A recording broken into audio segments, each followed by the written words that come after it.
Hello, friends and fellow board gamers. Welcome back to Board Games with Rob. In this video, I'm going to be doing things a little bit differently. I am going to be doing a how to play video of a prototype game that was handed to me from a very good friend of mine, Keith Reeves. Now, Keith is the owner of Tori Games, and Tori Games recently helped sponsor our very first retreat, our very first Board Games with Rob retreat, which was called Meeple in the Mountains. Now, mountains is kind of a stretch. We met in Eureka Springs, Arkansas, and it was just 3 or 4 days of gaming. And I hope to have a video to kind of talk about that. It was a very successful retreat, a lot of fun. But anyway, Tori Games had reached out and wanted to help sponsor it. And I jumped at the chance. Now, Tori Games is a family oriented board game company. They're trying to produce their very first couple of games. One of those is Trolled, and Trolled is geared towards a little bit higher of a kid range. Now, again, these are going to be family games, and I should preface this by saying Tori Games is all about focusing on, well, first of all, simple, fun, and friendly, but with an autism twist. And by that I mean Keith's daughter, Tori, and himself both suffer from autism, and he's an avid gamer. And one of the things that he did to try and bond with his children was to develop games that would allow him to spend more time bonding with his kids that were geared towards children that or even adults that suffered from autism.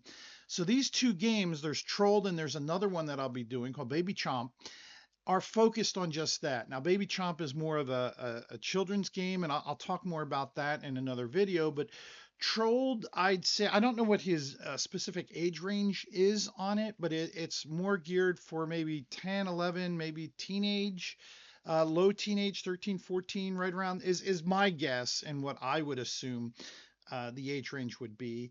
But it's a fun game, and again, it's in its prototype stages. But he wanted to get this out. He's very interested in self-publishing this and getting this out and getting opinions on the game, which I'll mention in the tail end of the video about some help that I could solicit from you guys to help support Keith. But before I get there, let me go down to the table and kind of explain how Trolled works. All right, folks, what you see here is the game set up for 2 players. There are a bunch of different cards to support more than 2 players and a lot of different recipe cards here, but I've got it set up for 2 players.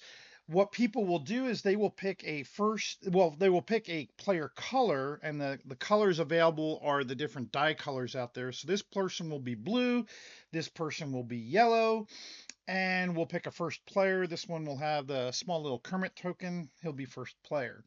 You will have a number of recipe cards equal to the player count plus 1. So I've got 3 recipes. I've got my cauldron here in the center. And then as far as recipe cards, I will have 4 times the amount of players. So in this case, I have 8 recipe cards. The game will end once all of those recipes are cooked. Now, there are different 6-sided dice that are available to roll. What we'll do is one at a time, we'll roll the troll number. So in this case, he rolled a 1.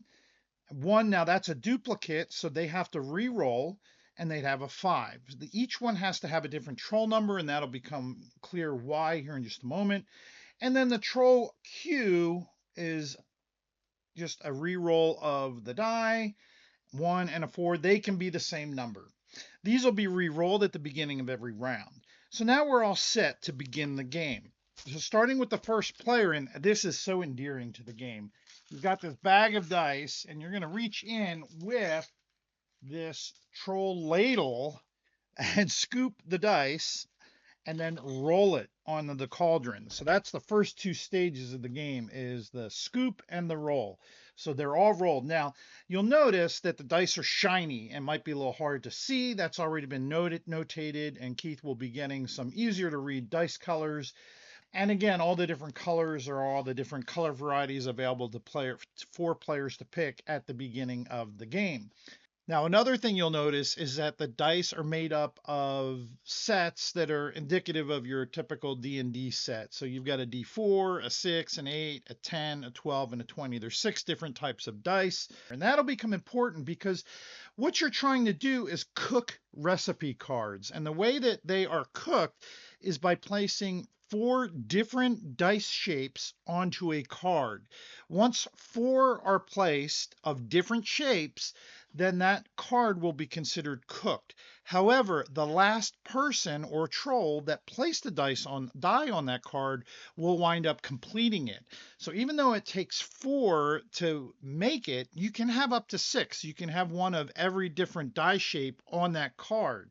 That'll become a little more clear as we get to some of the other different phases of the game, but just know that whoever placed the last die on a card will get it, and then people will score points based upon completing the card, as well as having their die color inside of the recipes on top of that particular recipe card. Let's talk a little bit more about the different phases of the game. So we already talked about the scoop and the roll. Let's get talking about stealing. Now, once the first player has rolled and scooped his dice, then everybody is going to get to steal dice equal to their troll number. So I would, as my player, I would get to take all the ones. There'd be a 1, and let's see what else is there available to me. That would be the only one. This player has a 5, so he would get to take all the 5s, up to 5 dice. That is a set number. Okay, so I was only able to steal a 1-1, and this person was able to steal 2 5s. Once you've taken those dice, the numbers don't matter. In fact, Keith recommends that you place the dice values on the highest number of the die so that you can easily tell, for younger kids, the different shapes, so a 12-sided die versus a 10-sided die versus a 6-sided die. Kind of a neat idea. So now we've just gotten through with the steal phase. Now we're going to cook, and it's my turn. Now I can only cook with my troll cue. So I can only cook with 1 die, and this is where the strategy comes into play. Now I'm yellow, so I'm going to want to focus on yellow die. So I would want to maybe pick one of my yellow die and put it there. If this number was, say, perhaps 4, then I could grab 4 die. Let's just pretend that's what it was, and we'll do 3 different die. Notice they're different shapes, so I'm good. I picked, and that's 4. So maybe I want to, put a, let's say I put a, I'll just put something over there, just on, I'm sorry, over there on another recipe card. All right, so now it's the troll phase, and this is where you're going to use the stolen dice that you took at the very beginning of the round. Now notice this player, and it starts with the player to the left of the first player. In a 2-player game, it's just simply the other player. So this person could put this die here, and he would have 4 points, and he would be the last person to take that die, or to place a die on that card. So theoretically, he'd take that. However, I have another die, and although it's not yellow, I would be the last person to place a die on the card.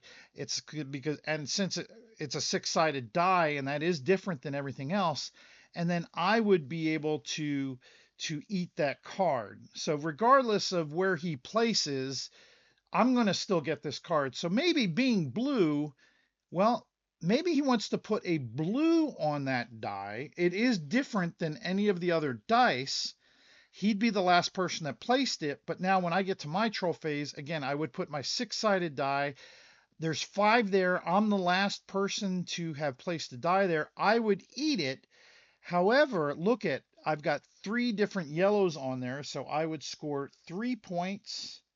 And because blue is on there, blue would score a single point.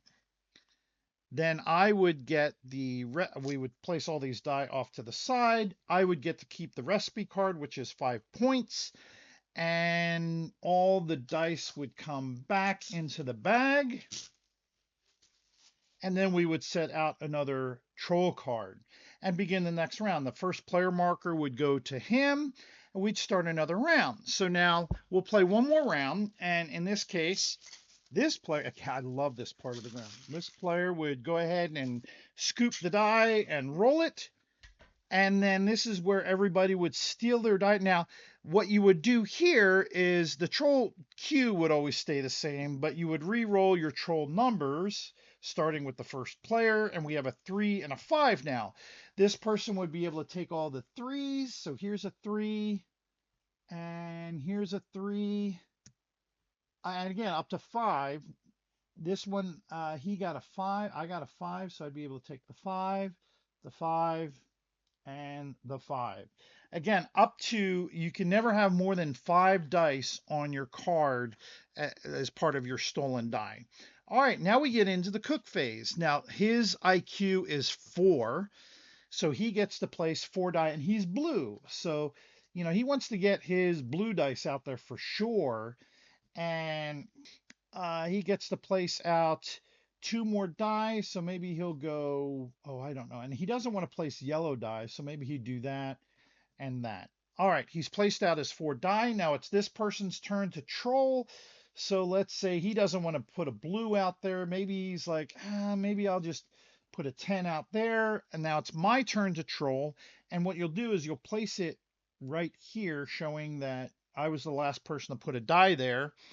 And now it's my turn. Of course, I'm going to place that. Oh, I can't place that because I can't. Oh, that's my die.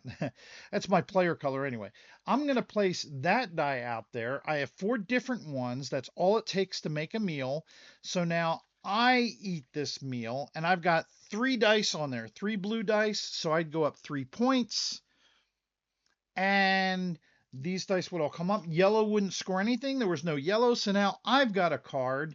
And we rinse and repeat. Now that should have been over there. This comes out, and we start the next round. And we keep going and going and going. You keep your stolen dice up to 5, and you keep going until the last card is played, and then you'll play another round. And then at the end of the game, you'll count up all the recipe cards you have, as well as the points, and the person with the most points will win the game.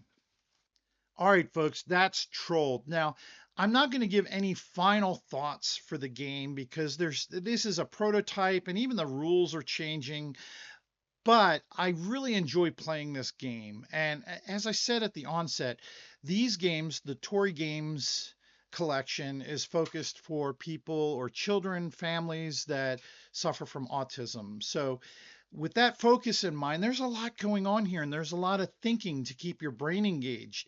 There's a lot of strategy here. Do I have to look at the stolen dice that I have and the colors that I have, and I don't want to trigger off any of my opponents. It's not so bad in a 2-player game, but when you have 4 or 5 players going, you're not wanting people to score those ingredient points. And so there's that, and then there's worrying about all the different sides of, dice sides that are out there, and what do I have? Am I going to be able to place the last ingredient on a card, or is somebody further down during that troll phase going to be able to troll me out, right, and get another die on there? Or if I look at his ingredients, man, he has duplicates of all the shapes that are out there, so there's no way he's going to be able to troll. So I'm good in placing that die there. I'm safe there. I will wind up getting that card at the end of the round. Again, 4 ingredients on a card will get that card and allow me to score that card. So there's just a lot of strategy there for people that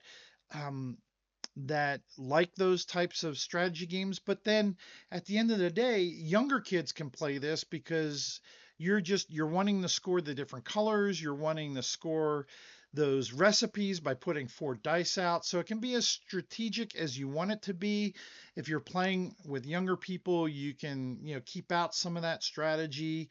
But if you're playing with adults in there as well, or pre-teens or older teens, there's enough here about what I like to call a gamer's game to keep you occupied and interested in playing this game.